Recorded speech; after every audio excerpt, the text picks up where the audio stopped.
It's January 11th. We have a full slate of commissioners except for Larry at this point. So why don't we elevate Anthony to voting status? Do you need a second on that? I second the motion. No, I don't think so. The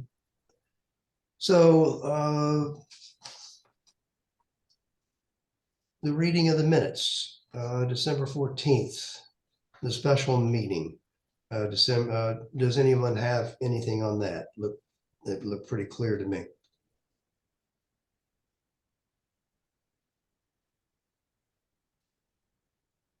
Hearing none, do I have a motion to approve those minutes? I make a motion to approve the minutes of December 14th as submitted. Thanks, Daryl.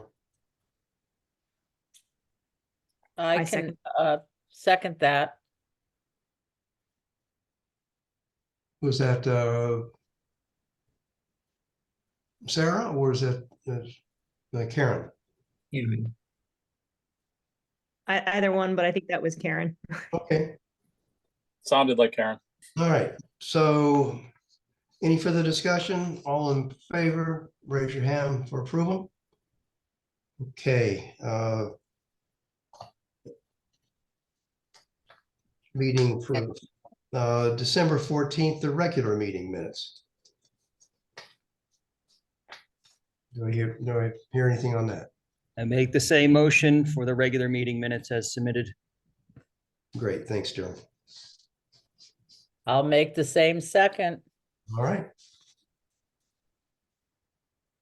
So all in favor of accepting these minutes? All right, thank you all very much. All right, getting into, is there anyone in the audience who has a public comment oral to give? All right, hearing none, let's move on. So just a quick reminder, Wes, that we have a request to add to the agenda for 6B4. Okay, is that in this segment? Is that to add that? To do it at the beginning of the meeting.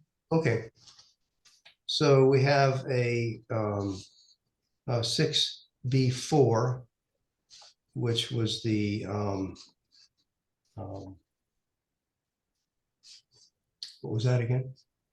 It's an opinion, Kent Land Trust, Sarah Lang, 170 Kent Road, construction of a high tunnel within the floodplain. All right. You just need a motion to add it to the agenda right now, if you want to. Hear that motion?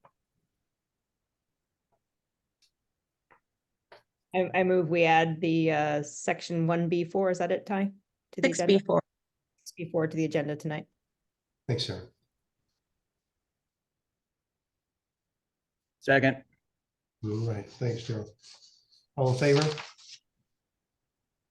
Okay, so we'll hear that at the end of the meeting. All right, so moving on then to 6B1, Skiff Mountain, Town of Kent, scenic road alterations and tree removal. This was a referral, I believe, that we given Conservation Commission, and I believe we have received that, have we not, Ty? Yeah, so you've received both the referrals from the Wetlands Commission and the Conservation Commission, both positive referrals. So at this point, you need to schedule, if you're satisfied with the information that you've received, you need to schedule a public hearing.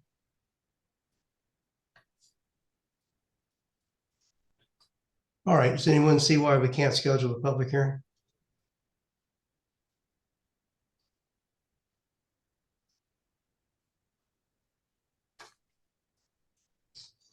Do you have a motion on that? Ty, do we need a date for the public hearing or is it? Our next meeting is February 8th.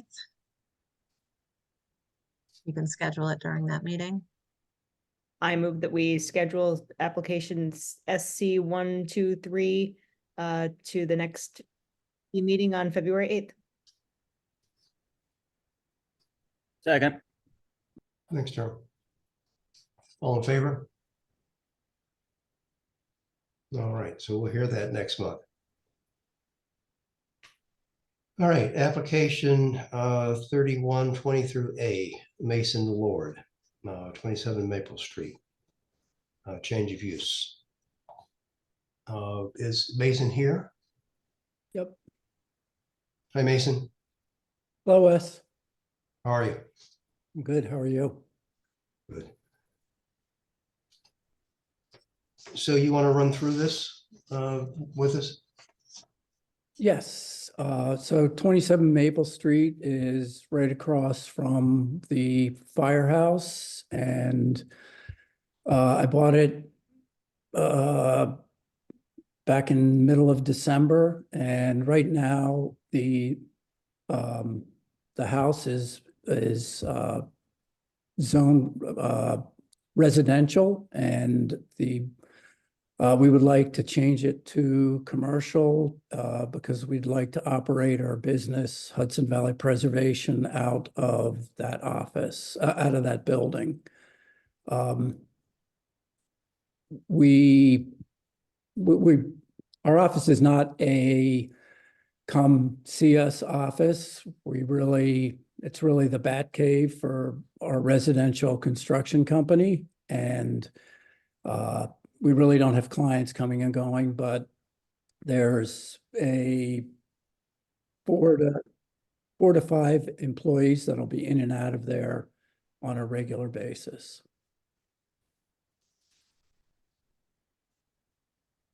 And I'm not sure what else I should say about it. In the back, there is a barn that I'm not exactly sure what its categorization was, but Kevin Brady was using it as a contractor's shop and equipment storage, which we would like to do the same. Right. And you have parking for some of the employees that would come? Yes, I think we're, based on the square footage, we're allowed to have 7 parking spots, and that's what's marked on the map.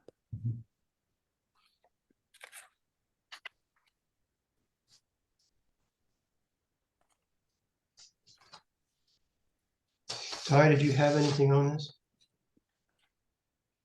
No, yeah, he's just asking for a change of use from, residential to office. That's, the lot is within the village commercial district. That's something that is permitted by site plan approval. We've done the calculations on the parking, and 7 spaces are required, and he's made accommodations for the 7 spaces. I did a staff report on it. The only considerations would be whether, you're satisfied with, the access to the site with the parking laid out as it is.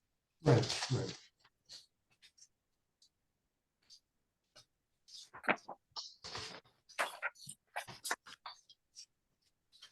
Are there 3 parking spots in front of the barn? There are 2 in front of the barn is what I have proposed. We might even be able to get more in there if we had to, but that's where we're showing it. Mason, do you expect the additional 4 to 5 people to be there all the time? Or are they going to be coming in and out? There will be 2 people that'll be going in and out, and 2 to 3 people that'll be there most of the time. I'll be there most of the time myself, but I do go in and out some.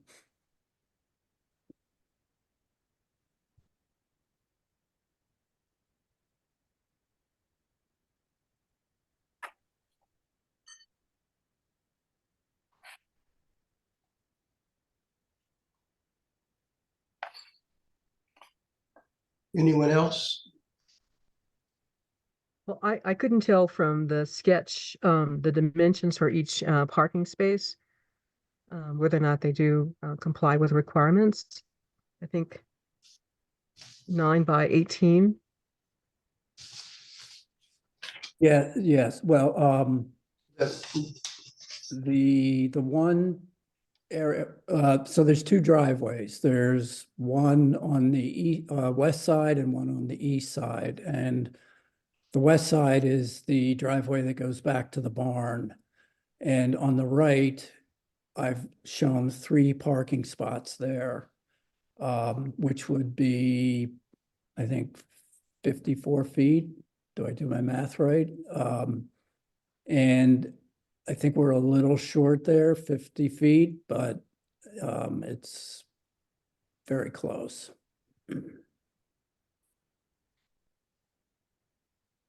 In the past, other people have been using parking directly out in front of the building. Like the tenants that were there before, I mean, they were parking right out on the road. Is there room enough there between the road and the building for parking? There is room, probably for 2 small cars and one, my pickup truck's almost 20 feet long and it will fit there, but there's not room for more than one truck there.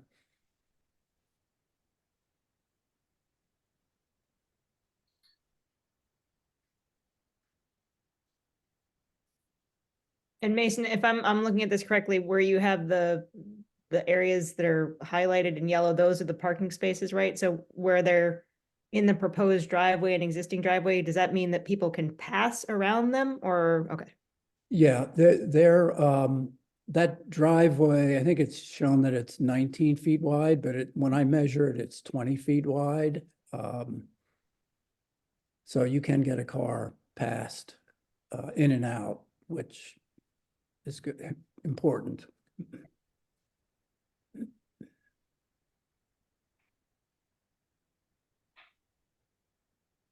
And do you expect deliveries or anything during the day? It doesn't sound like it from what you're saying, but will that be the case? Deliveries would be UPS, FedEx, that kind of thing, but not equipment or materials. And they'd be able to park out on the road, right? They could, yeah. Yep.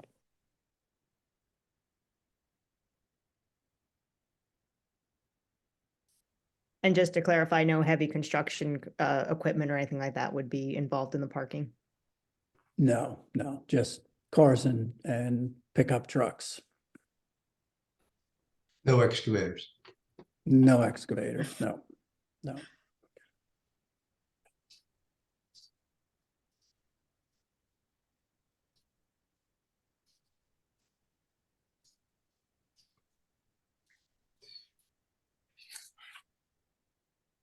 Todd, do you think that you're satisfied with the application? Yep. Okay. Yep.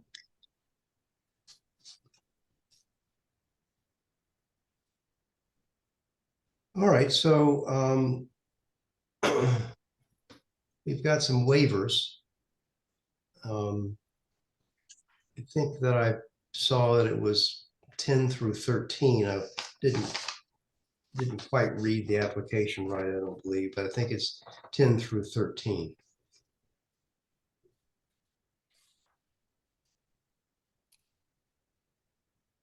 I have Make a 5, motion to- 6. Go I'm ahead. sorry. I was just saying, I have 5. I have noted that also 5, 6, 7, and 8. Okay, all right. I make a motion to approve the waivers as requested.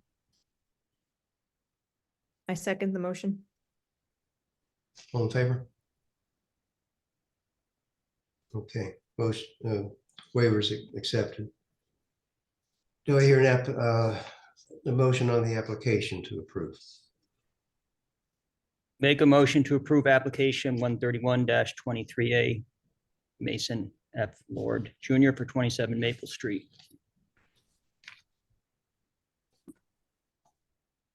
I'll second that. Thanks, Karen. Any further discussion? All in favor, signify by raising your hand. Motion carried. Thanks, Mason. Thank you very much. Appreciate it.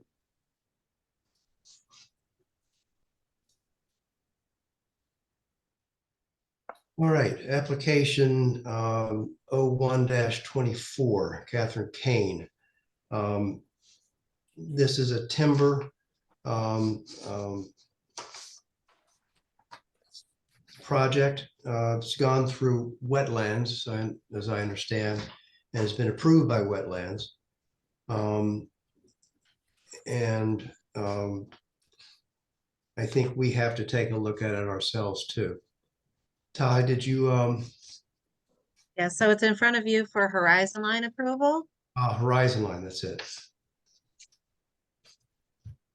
And it's a salvage operation. I believe Jamie's here to speak about it. We did give the town of Sharon notice because they're within 500 feet. So that's been complied with, and Jamie submitted, in addition to the traditional waivers, the Horizon Line application allows for an additional request for a waiver with regard to the identification of exactly which trees on the site plan. So he submitted a letter explaining why he would ask for that to be waived as well, and that was in your packet. Hi, do we have to wait for a response from the town of Sharon? Is there a precedent for that, or can we? No, we just have to know, it's required that they receive notice, and they have. We did certified mail, so we have the receipts.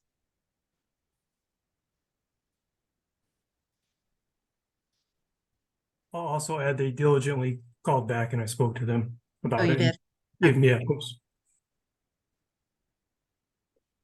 Jamie, I just had one question when I read through it. With the culling of the trees, will the seedlings sort of, I guess one of the purposes of it is to make sure that they have room to grow in the future too? Is there also a plan to replant any of the trees, or are you just relying on the culling to help the seedlings kind of mature? So the idea of the forestry part of it would be to create growing space for regeneration, which would be natural regeneration, no planting.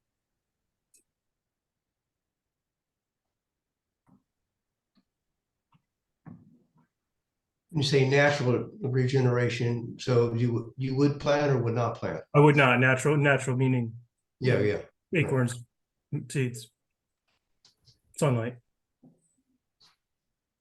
Yeah, it's kind of hard, some of the properties in Horizon Line, some of it's not, but basically the spongy moth didn't care about where the Horizon Line was and wasn't, so it's kind of throughout the entire property is just a tremendous amount of oak mortality. And the point, the purpose of that is to try to salvage what we can of that. And at the same time, if we can kind of do a little more to promote some better growing conditions or remove some of the unacceptable growing stock that might be crowding some of the trees that did survive, we might want to do that as well. And that's kind of the prescription for this little project. It's basically, it's all driven by a couple of years of defoliation is what's making us do this work. There certainly was a high mortality of oaks up there, and a dead tree is a dead tree. So I think it's obvious which trees would be coming out. In terms of the more discretionary thinning that you talked about in order to favor future crop and seed trees, are you trying to favor more oaks or a diverse regrowing of the forest? Yeah, we're trying to save as many oaks as we can and try to promote the oaks as much as we can. The majority of what I would call UGS, unacceptable growing stock, would be, birch, cankered birch, maple, some of the smaller pole hickories that might be kind of whipping into the oaks over time. Some of the oaks that you want to leave. So the idea is to try to promote oak regeneration. That's what we really want to do, since probably lost half or 2/3 of them up there. How much do you envision clearing? I mean, don't oaks require quite a bit of sunlight in order to regenerate? So one of the techniques is clear cutting, and another is sort of shelter wood, where you let the seedlings grow, and then you end up removing a decent proportion of the canopy trees in order to release those oaks. How much do you foresee having to remove in order to get that oak regeneration. Yeah, you're correct. If the current thinking is the best way to regenerate oak is there's a larger gap from shelter woods or big gap selection kind of stuff. And I had originally wrote some of that up, and that was kind of some of the plan to do that in a couple of areas.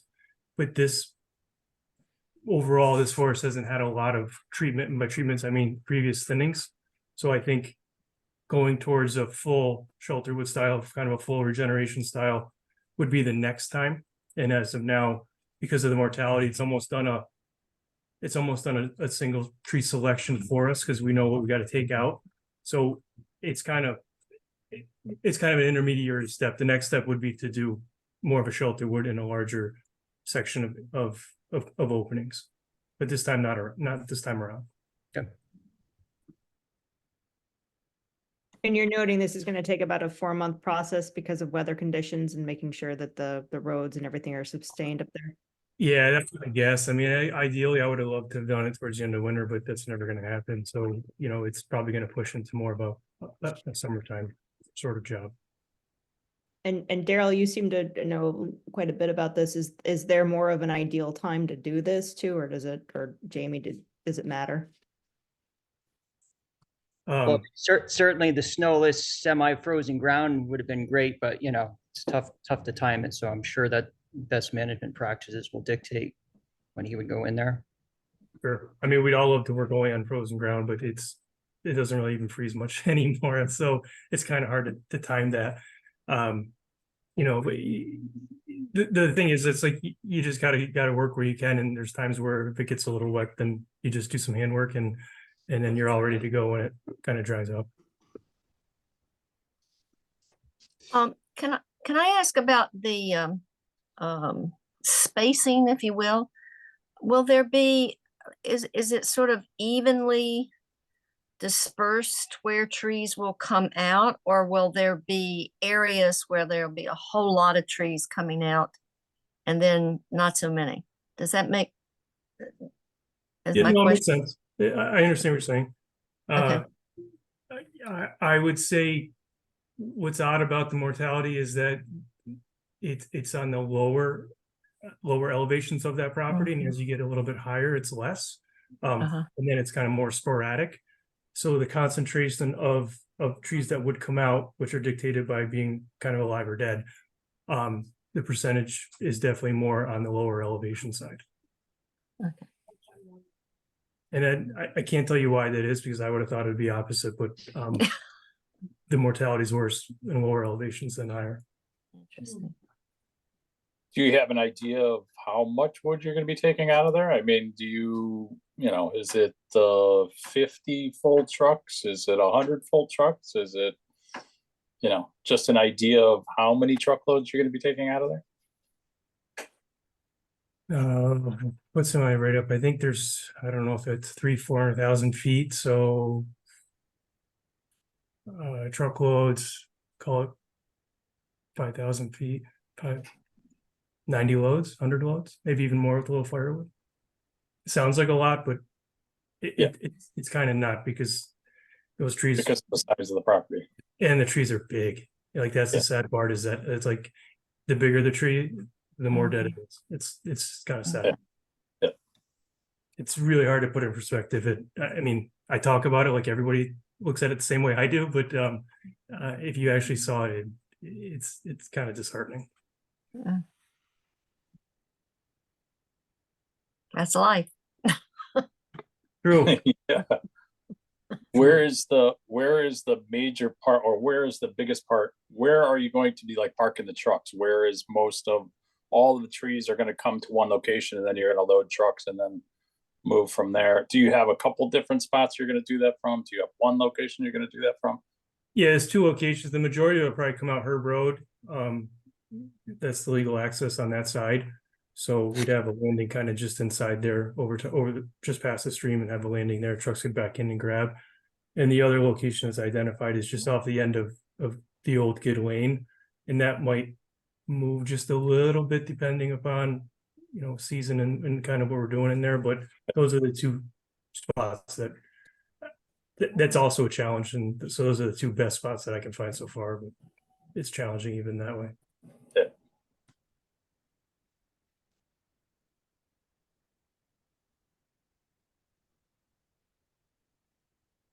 You know, on the positive So side, is there's this, other, oh, sorry, go ahead. I was just wondering whether this is a problem that is only affecting this lot or is something that we need to be concerned about in other parts of the town? Oh, it affected a know. bunch of parts of the town. Yeah, That it's- portion Oh, okay. of town, that western side of the Housatonic got hammered really bad, all the way up into Sharon, up into Salisbury, over and into New York State. I mean, it got hit really bad. yeah, it's Uh, bad. A lot of people won't notice until they actually spend a little time and they actually notice the bark coming off, and then they'll be like, oh, wow. It's just, yeah, it's kind of widespread, just like Chris had said. Shelby, that's Jamie, interesting. just And Jamie, Go is plans to monitor the progression and the growth after this has occurred to see how effective this is over time? So that if we Yeah, yes and no. I myself probably won't be doing that, but this property is all Forest Legacy. I mean, it's monitored yearly by the state and also updated with plans every 10 years.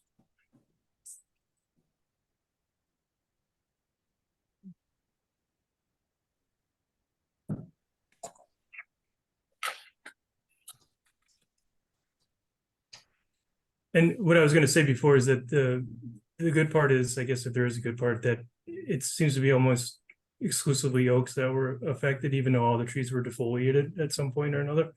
So there is a lot of other stems, a lot of other trees there. There's plenty of maples, a lot of birch, tulip poplar. There's other stuff, but just the oaks are kind of what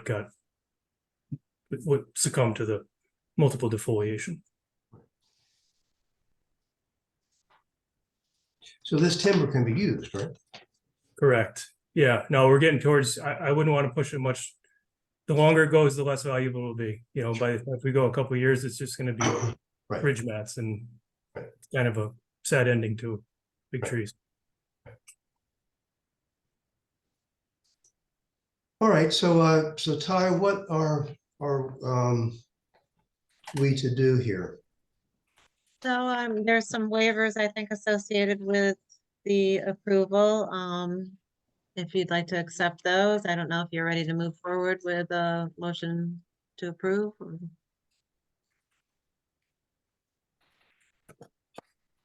Let's hit the waivers.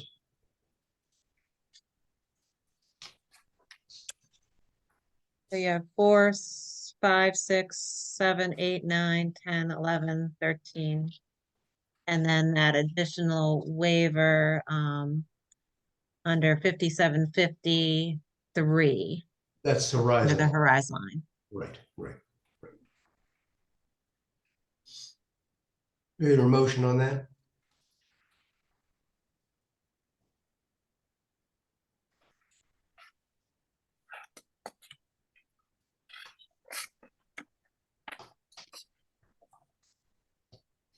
I motion to approve the waivers on application 6B2, applicant 131, application 6B3, application 01-24. Second.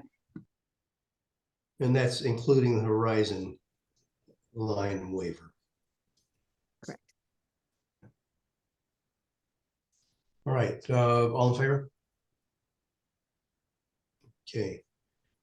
Waivers approved. Now on the application.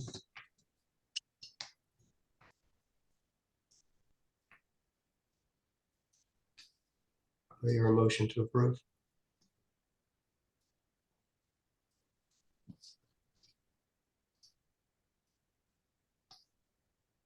Make a motion to approve application 01-24 for Catherine Kane, Skiff Mountain 501 in Gid Lane, map 7, block 18, lot 3, 4, 5, 8, 9, 10, timber thinning and salvage within horizon line zone.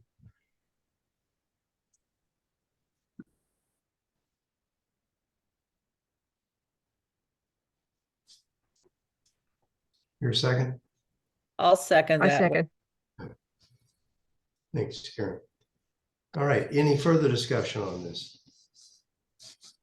All in favor, signify by raising your hand. All right, motion carries.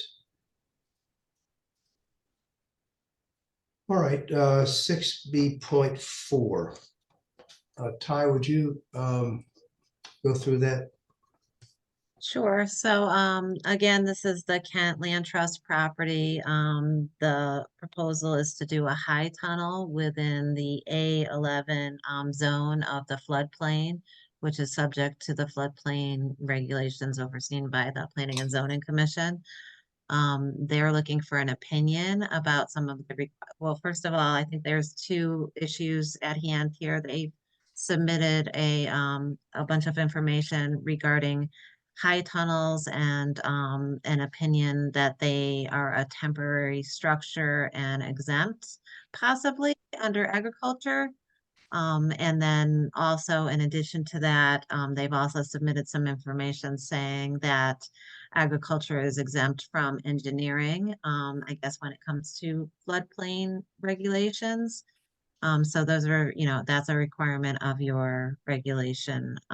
So if you see it that way, they may be exempt from the regulation, or they may be exempt from the requirement of the engineering, which would, save them quite a bit of money as part of the, process.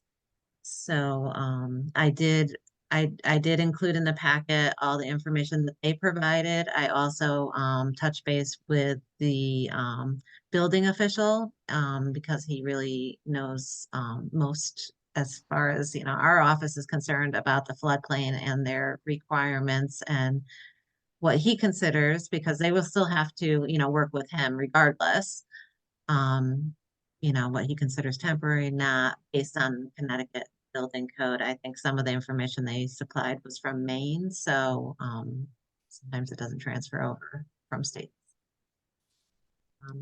Up to you guys to make that decision. And Connie's here and Sarah's here to represent the request for an opinion. I'm going to recuse myself. So I am recusing myself. Alice? Carol? Do we have to elevate Ann then to voting We status? should probably elevate Chris for sure. Is Ann here? And Ann as well. Hi, Ann.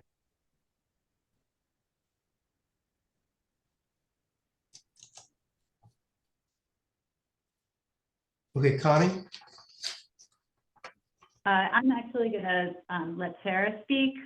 Just before I do pass to her, I just want to make sure that it's known that the Kent Land Trust is fully in support of the application as an integral part of the farm's business plan.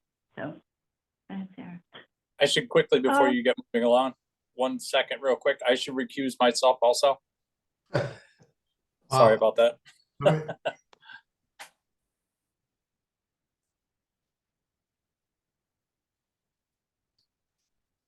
Sarah, can I just ask a question about the purpose of the structure? Is it to protect the crops while they're growing or? Yes, it's to protect the crops while they're growing. High tunnels are different than greenhouses. They don't have any floors. You plant the crops directly into the ground. There's no supplemental heating. We're just using the heat of the sun to warm the crops. And it's actually also just to protect from rainfall. Like this year was an exceptionally wet year. We lost our tomato crop early, which was probably 50% of our yield. Our farm income, that's a huge part of, probably about 20%. So it was quite a blow financially for the farm. So a high tunnel will allow us to control the growing primarily for tomatoes. And the sides on this roll up, right? Because you're in the floodplain so that it won't be affected. Yep, that's right. The walls can roll up. So it's a minimum of 6 feet they could be raised. The location that we're looking at for the high tunnel is just a little bit higher than the elevation the existing greenhouse is at. and the water has never come up as high as the greenhouse during Megan's and my time on the property. We could also slash the plastic on the roof if it came to that, just to allow the water to completely pass through the structure as much as possible. It's pretty flooded right now. We're sitting down here at the farm, and you know, it's the trail that heads out to the river in places. It's flooded by the lagoon, but the berms on the river prevent the fields from really getting flooded. And you know, you just heard Sarah say that the greenhouse itself is not has not been subject to flooding ever, and this high tunnel site is catty corner and up in elevation from the greenhouse. So you know, I can't see, you know, the climate would have to change quite a bit before this area of the field would be flooded. And will the structure be up there permanently, or is it just during the growing season? Do you take it down, or is it stays there all the time? We would plan to take it down during winter. Would you be using it for any other purpose other than growing, for equipment or anything like that, protecting equipment? No, it will just be for in-ground growing. That's actually a requirement of the NRCS, Natural Resource Conservation Services. We'll be hopefully getting a grant from them to help cover some of the costs. So we have lots of guidelines to follow from them for that. Did we receive a map or sketch, or can you describe the location on the property? I don't have it in my file. There is a map in the meeting materials. I mean, we could share the screen if you need to, but there's, I think there's a map. I don't know why I don't have it. Well, so there's Ty's report, right? That starts with the first page that has the date of January 9th on it. But in the meeting folder, just prior to that is a document. Ty, what did you call it? Additional information or something like that? And the map is 6B4 floodplain opinion. Yeah, the map is with the actual application. oh, right. The application is in there. Does it help to show it on screen, or do you see it, Karen?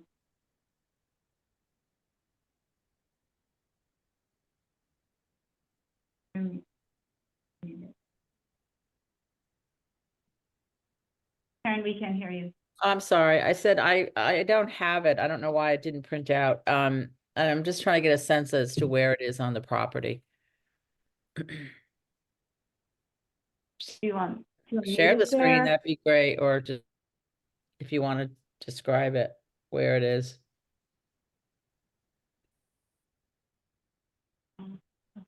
So this is the application. Where is this? No.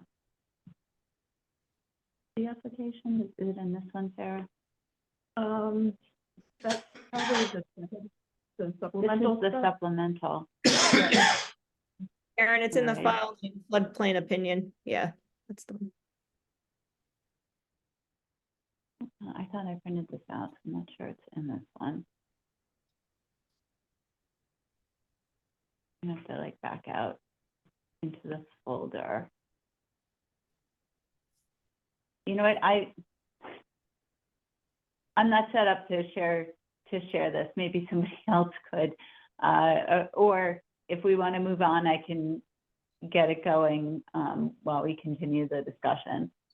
But I have to get into the website and get back into the meeting folder in order to be able to share it. Do you want to just describe, and I can? Well, we do know it's in the floodplain.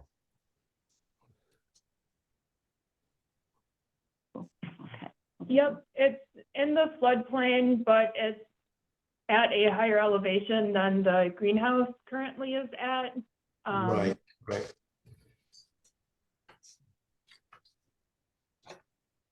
Well, here you go. You guys got it? Yeah. Okay. Let's see here then. Yeah. So this is the greenhouse, Yeah. and this is the approximate location of the high tunnel, but it's drawn larger than it actually is. Yep, just by a little bit. The high tunnel would be the exact same size as the existing greenhouse. Will there be any excavation in connection with installing the high tunnel, or is it just going to sit on top of the ground?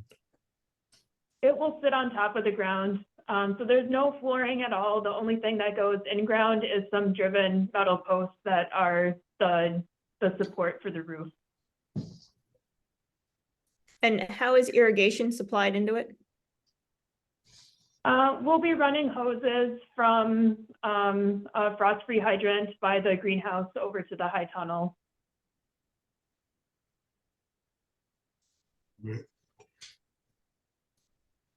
So And those lines will be ground, right? They won't be buried. Right?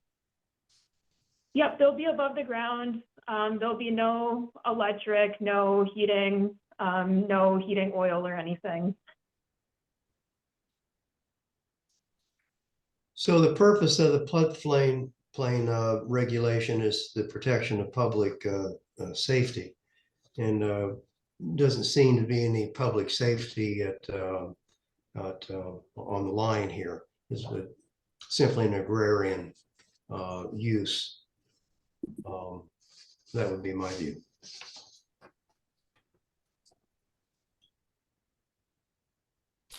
I agree.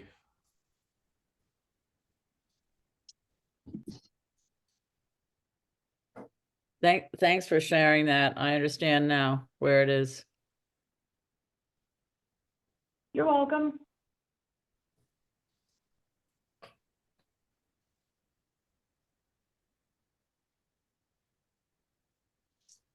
All right, so Ty, you would be looking for a motion to approve this? I guess a motion, I mean, Was if you're leaning toward saying that it's exempt from the floodplain, because it's not a formal application in front of you, they're just asking for an opinion at this point. So if Well- you're basically, it sounds like you're determining that a formal application is not required because this structure would be exempt. It seems that way to me. I mean, it's highly regulatory, and this is not impactful, and it's certainly not in the public health domain. So that would be kind of along the lines of what we'd be looking for the record. Yeah. And also, I think to be clear, it's a temporary structure too, right? Yes, that's correct.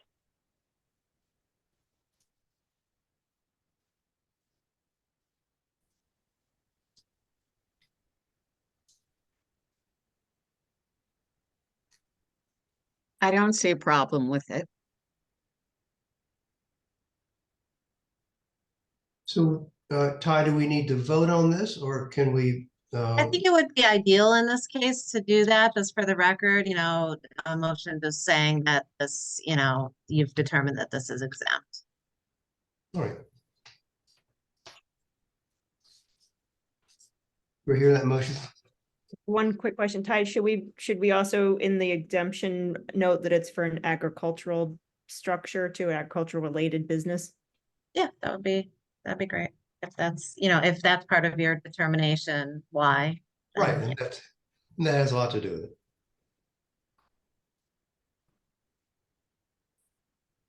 Sarah, would you like to make that motion?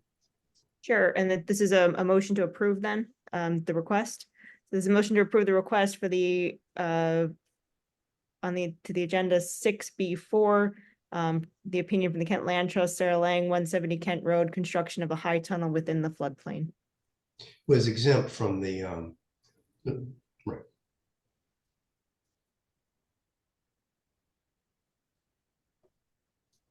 And maybe we add under consideration, it's a agricultural based business and it is a temporary structure.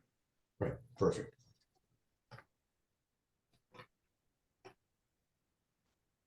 I Here's a second. Okay, thanks, Shelby. Mm. All right, all in favor of accepting this? Raise your hand, please. All right, terrific. All right, thank you very much. Thank you. Does the floodplain, is that also been? Okay, so moving on, staff report, do we have anything to report here, Ty? I did include in your folder, just kind of to let everybody know that everybody who was required to be trained met that goal, and it's Right. been reported to the Board of Selectmen. And the first selectman congratulated you all on your training. There's some of you who haven't been on for a full year, so you have an entire year to, get that done for 2024. So those of you who've been, some of you have been on, not a year and got it done anyways. And some of you still have a little bit of time to get it done. So there's a little spreadsheet there kind of letting you know where you are at. So just, keep me posted as you go along with your training. And then the only other thing is, just kind of letting you know that our permitting system is up and running, went live on Monday, and everybody is very positive about it. It's going very well. And yeah, we're happy to have it and are That's so good. fantastic. All right, and there's no committees, so other communications and correspondence, administrative permits, let's see those, we have some. And then 9B, affordable housing.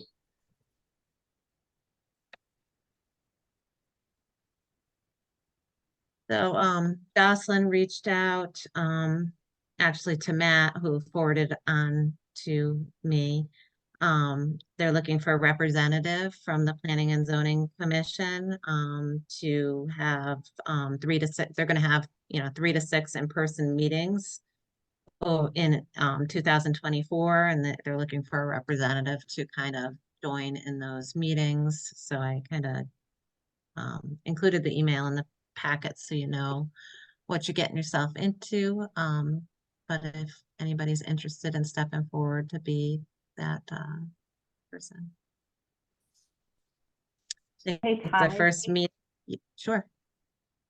That's also my project that I'm doing with Jocelyn. It's a collaborative effort between land trusts and housing organizations. So if anyone has any questions about the purpose or how we see that unfolding, I'd be happy to take them. Excellent, thank you. I'm going to recuse myself.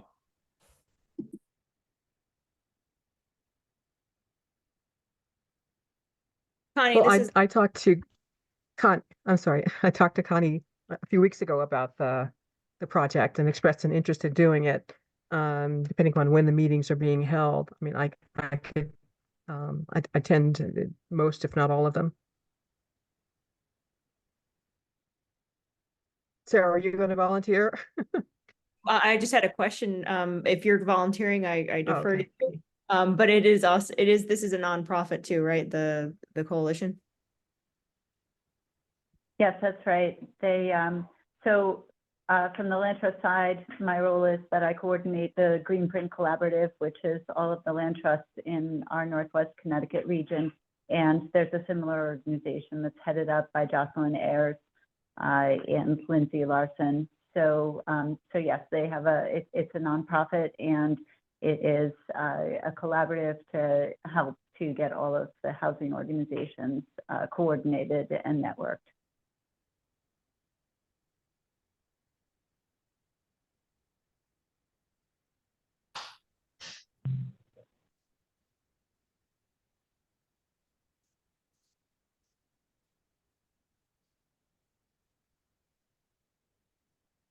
Shelby, if you're stepping forward, I say go for it.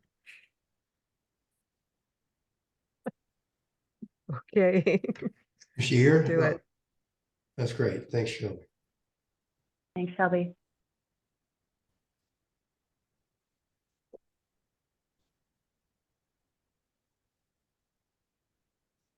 All right, tie 9C, the correspondence. Sarah had provided some information about the childcare regulation that will be going to public hearing on the 23rd. So I'll let her talk about that, but she asked that I share it with you guys. Yeah, I'm a member of the American Planning Association, and I received this from another regulator from a town that's currently working on the amendments here. And they haven't formalized, so they didn't want to name the town, but did want to just share the information about what they're working toward in case Kent would find it useful in our forward decision making. So I just wanted to share what they had written. Sure. Great, Sarah, thank you.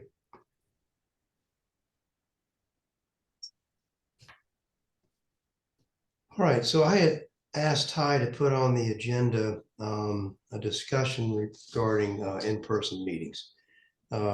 We had discussed this before, and I think it's time that we consider returning to in-person meetings.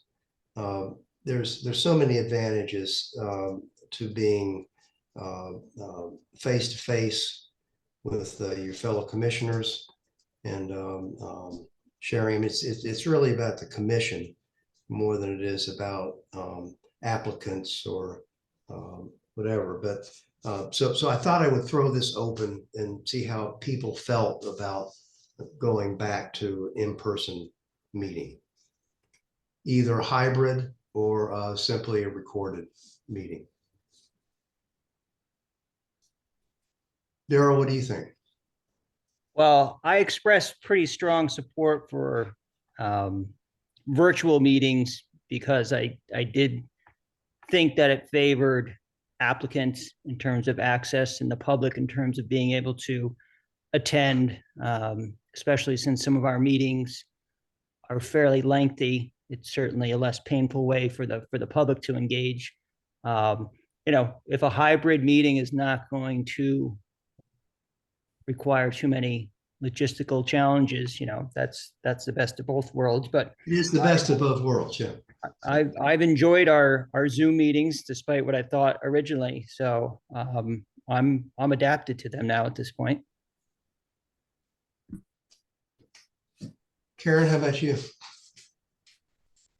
I've always liked the in-person meetings. However, I'm kind of a scaredy cat in the winter to be driving at night and with bad weather, etc. I guess my vote would be to talk about it or decide to do it in the spring when the weather is a bit better.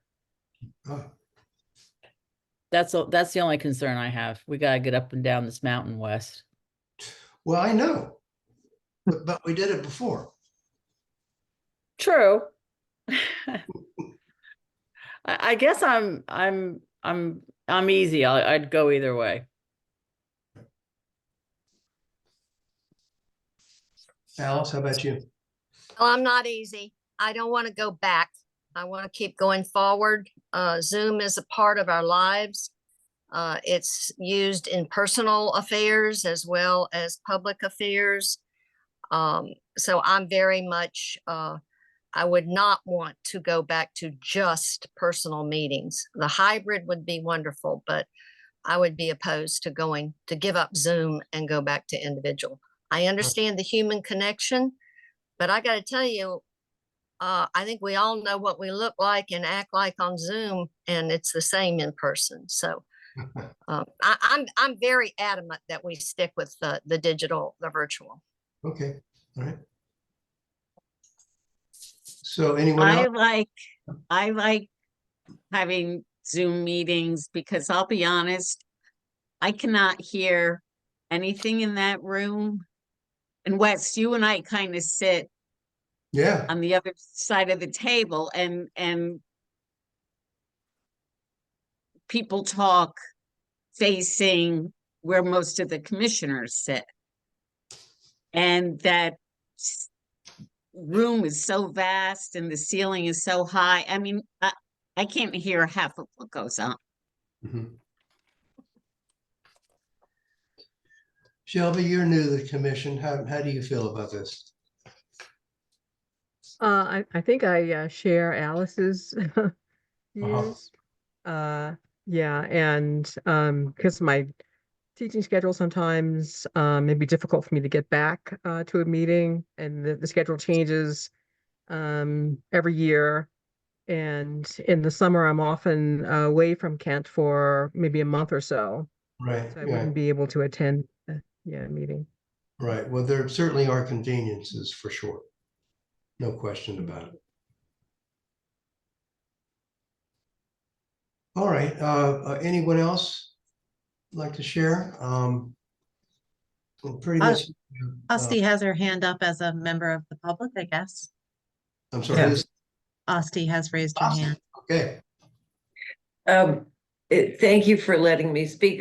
Yeah, as a member of the public, since I'm actually zooming in from South Carolina, I would hate, not being a member of the commission, I can't speak for you, but as a member of the public who has business in front of this commission, I would say that it would be a shame not to have the option to zoom in case a member of the public has business in front of the commission and can't be there in person. Thank you. all right. Thanks, Austin. All right, well, this is what I was looking for. Hearing the consensus is pretty much that we stay the course. So perhaps that's what we ought to do. Maybe we can take this up later, but Ty, I assume you don't have an issue with that. No, I agree with everybody that, Yeah. Zoom is kind of our future. Right. And Wes, I sincerely like your idea of all of us getting together and sort of building relationships in person, but the reality of my situation and job is that I do travel. Sure. And this, Well, and I do as well. That's true. All right, so we'll just continue as we're continuing, and perhaps at some point take it up later. Okay, so 9E, we have a potential ARB member that we might elect. Yeah, so Karen Casey had reached out and said that she had a couple of people that might have been interested. Yes, I've been chatting with people. I only have one person who's actually given me the go-ahead to say he would definitely be interested in doing that, and that's Jeffrey Morgan. He lives on Davis Road here in Kent. Yeah. He's very knowledgeable. Is particularly knowledgeable about architectural, period homes, villages, design, and I think he'd be terrific. He'd be tough. That's right. He would be tough. Yes, probably that's true, but I just think he would be an asset for the architectural review. Is there a precedent for having somebody submit their CV to us too, so that we have some criteria on which to judge, or? I have no idea, but that's a good question and a good idea. It is, but this is a small community. Jeff Morgan has been in the community a very long time, and his credentials are certainly here. I just a way to formalize it though, with having some sort of precedent for us to, if other people are making this decision later on.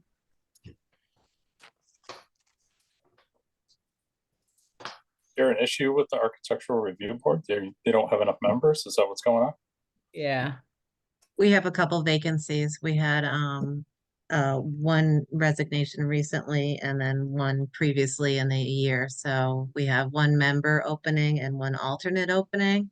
It would be my suggestion, there's an alternate, Jonathan Moore, still seated as an alternate on the board. It would be my suggestion to move him up to the member position because he's put in his time. Right. And then, backfill the two alternates with new members if anybody's willing. Is Jonathan willing to do that?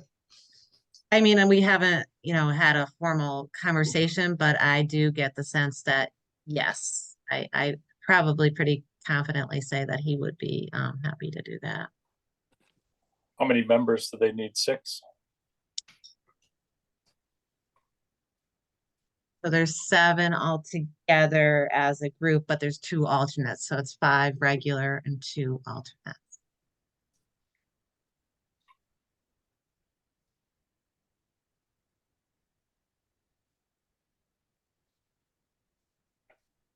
Well, I think that that sounds, I think Jonathan Moore should certainly be asked if he would become a member. That makes sense to me. Okay, and then the alternate space that's open right now would be the one expiring 7/11/24. So if you want to go ahead and make a motion to appoint Jeffrey Morgan to that one. Sarah, are you comfortable with that? I mean, I think most of the commissioners here know.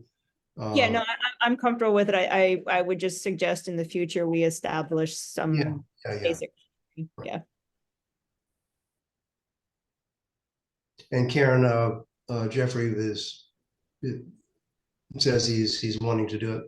Yes, I asked him about a month ago and I just ran into him recently and said, are you really serious about it? And he said, absolutely. Okay. I've also asked 2 other people, but I haven't gotten their confirmation yet. So maybe we'll find the, Right.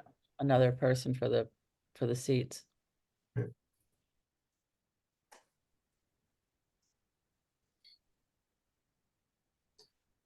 All right. Well, that sounds like a plan to me.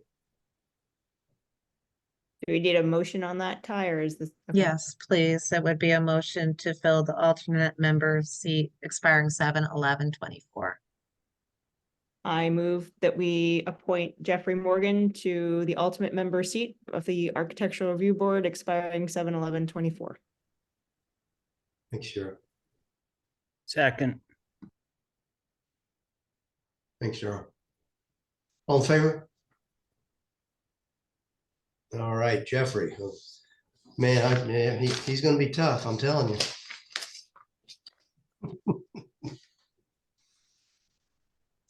That's great. All right. So have we reached the end of the? Do we have executive session? Nope, nothing new on that. Wow. Have we reached the end of the agenda and ready for adjournment? I think so. Do I hear that motion? Come on, guys. I move that we adjourn. All right. Thanks, Alice. Uh, All right. You all take care.